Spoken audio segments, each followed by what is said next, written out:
به پاریس بریم. مسائلی بود که هیچ اراده ما درش دخالت نداشت. هرچی بود و تا حالا هرچی هست و از اول هرچی بود با اراده خدا بود. من هیچ برای خودم یه چیزی که عملی خودم کرده باشم میں تھے، یعنی روزانہ 5 انٹرویو. اسی بنا پر دنیا والوں نے بہت جلد امام کو پہچان لیا کہ وہ شاہ کے مخالفوں کے رہبر ہیں. اس کے بعد امام سے وقت لیا کہ ان سے ملاقات کرے. ہم 4 زانو ہو کر زمین پر بیٹھ گئے. میں امام کے پہلو میں تھا. مجھے یقین ہو گیا کہ وہ رہبر واقعی ہے، با رب و با وقار شخصیت، کہ جو دور اندیش بھی تھے، بڑے ہی سکون و اطمینان سے گفتگو کر رہے تھے اور کہنے والے کی باتیں سن رہے تھے. بہت ہی کم بولتے تھے. بہت سخت تھا کہ ان کی آنکھوں کو دیکھو. ان کی ہیبت اور باوقار شخصیت سے انسان خود ہی ان کا احترام کرنے پر مجبور ہوتا تھا.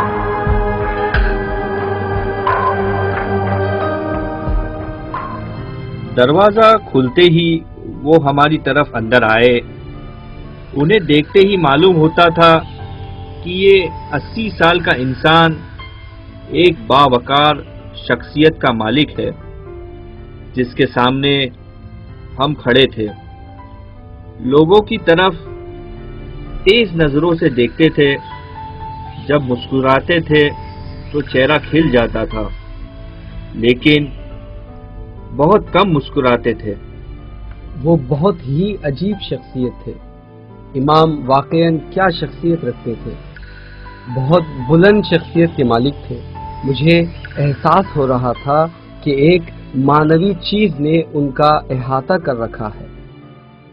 جہاں بھی وہ جاتے تھے وہ احاطہ تھا.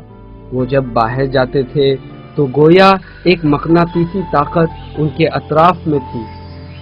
جب امام بات کرتے تھے تو میں لکھ لیتا تھا اور ان کی باتوں کو قلم بند کر لیتا تھا. بہت سنبھل کے رہتا تھا کہ کہیں فکر ادھر ادھر نہ ہو، کیونکہ وہ